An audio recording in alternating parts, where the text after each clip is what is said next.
Good morning and welcome to Horsley Retirement Adventures. Today I'm going to try to fix my trolling motor that broke yesterday while I was on the water.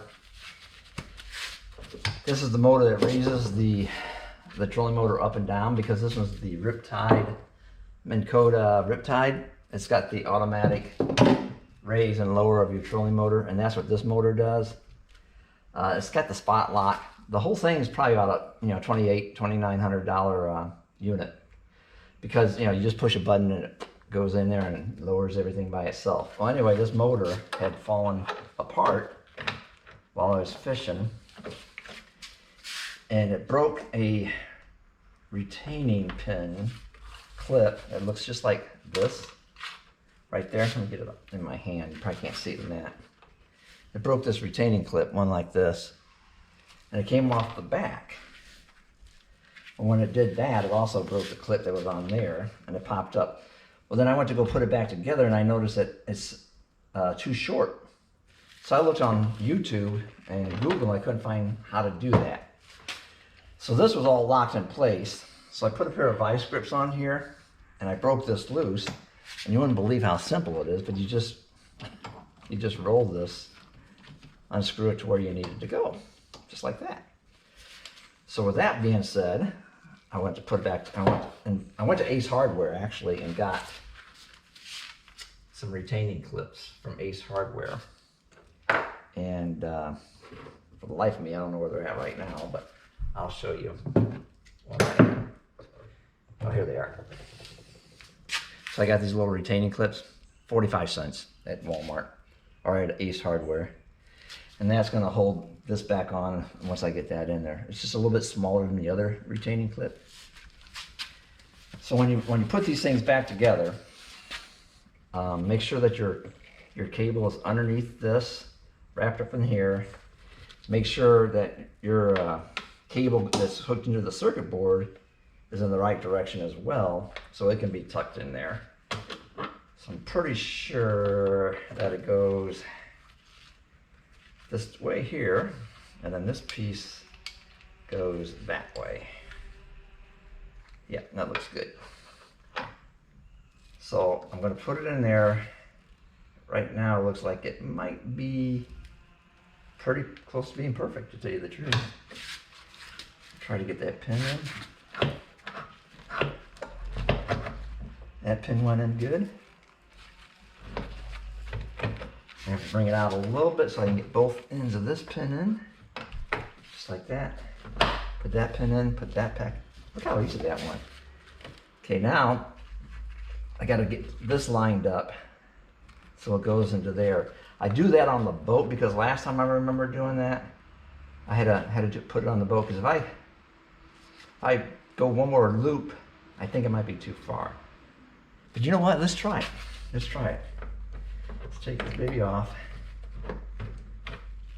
Go take it out a little bit further, and let's just see if that does fit better.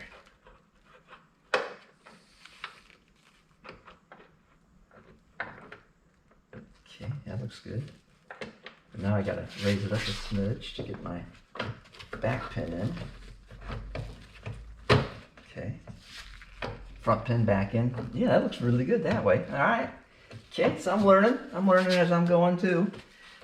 So now that's perfect because this little doohickey here, this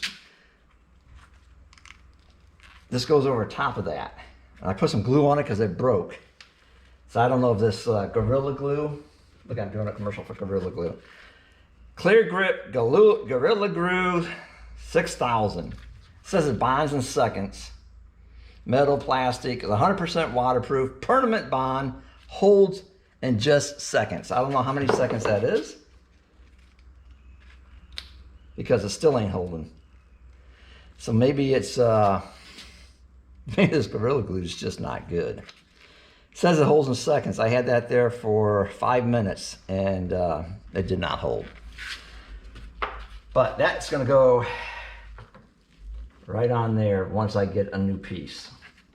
Okay, that's what broke into. I mean, I'll try this Gorilla Glue one more time, but I don't know what, when it says seconds, maybe it's talking about 10,000 seconds, because it surely didn't do it in 5 minutes. It would have been 300 seconds. So I don't know what part of seconds they're talking about. I'll try it one more time though and see if it works.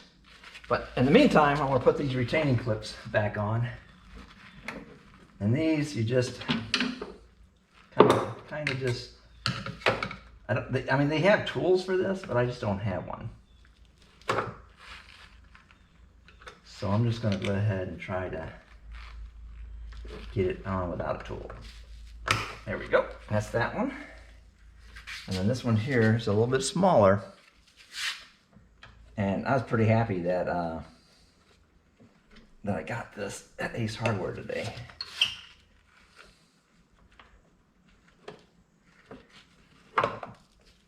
There we go. So now that's on. And then it's plugged in.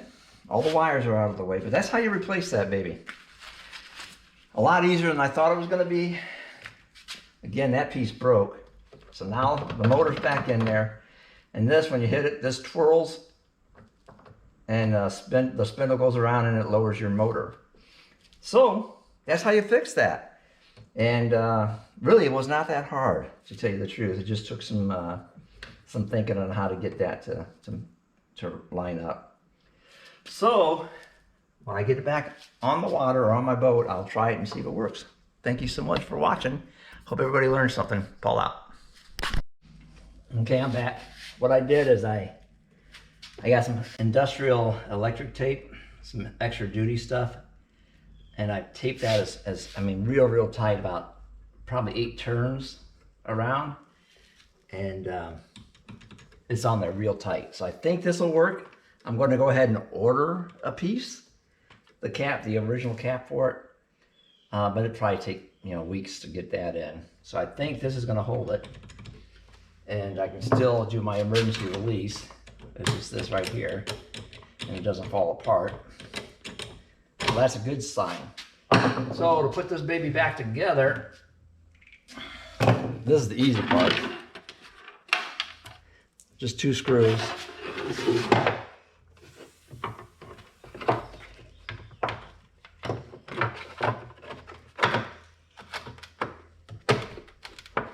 And screw it back in.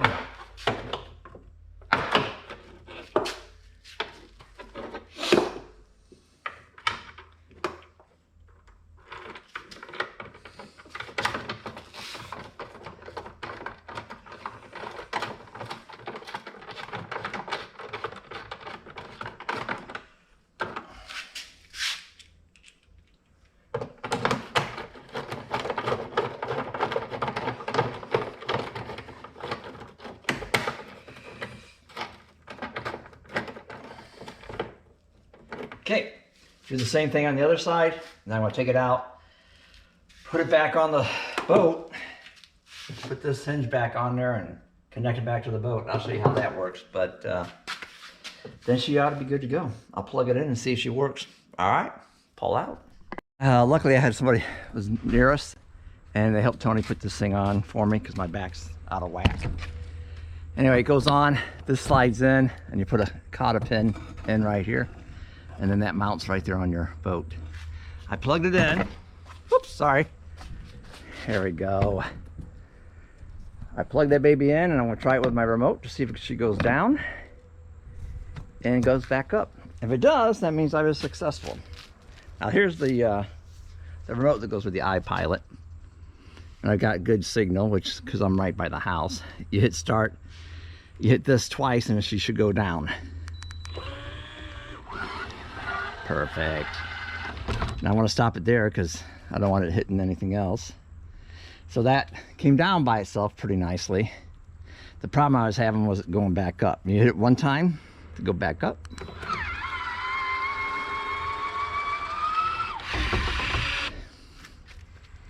Just saved myself about $300–400 fixing it myself. Okay, maybe she'll last me another year. I don't know. This is twice I had to fix it, but yeah, it's working now. Minn Kota, and it's the Minn Kota. I keep thinking it's something else, but it's the Riptide. So they're good motors. This one's just a little peculiar, But I fixed that motor myself, which is cool. I hope everybody learned something. Thanks for watching Horse Retirement Adventures. And look for more how-to videos to come. Paul out.